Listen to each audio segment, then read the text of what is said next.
Hello everyone, কেমন আছো সবাই? আশা করি ভালো আছো, আমিও ভালো আছি।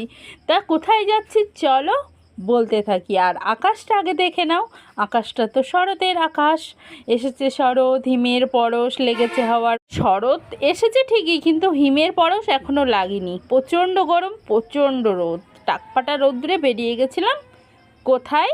মেয়ের পরীক্ষা দিতে, গোপালনগর গিরিবালা স্কুলে, হাই স্কুলটা। তারপরে ভিড় দেখি, প্রচণ্ড ভিড়। ঠেলে চলে গেলাম ক্লাসরুমের উদ্দেশ্যে। খুঁজে খুঁজে খুঁজে 11 নম্বর ক্লাসটা পেয়ে গেলাম। পরীক্ষা শুরু হবে 1টা থেকে 3টে পর্যন্ত। মেধা অন্বেষণের পরীক্ষা। সিট নম্বর নিয়ে ওরা বসে পড়লো যে যার মতো। তখন 12:30 বাজে। যাই হোক, 3টের সময় পরীক্ষা শেষ করে গরম লেগে গেছে, ঘোল তো খেতেই হবে। তা দেখো, দাদুটার বয়স প্রচণ্ড, কিন্তু কাজ করে মনের জোরে। উনি নাকি 48 বছর ধরে ঘোল বেচছে। তা ঘোলটা মোটামুটি ছিল, খুব একটা বয়স হয়েছে। যাই হোক, তারপর চলে গেলাম ঝুলন্ত ব্রিজ। কেউ গেছো কিনা জানিও কমেন্ট করে। আর এটা আমাদের কাছাকাছি বনগাঁর আগে বিভূতিভূষণ ঘাট। খুব ভালো লাগলো।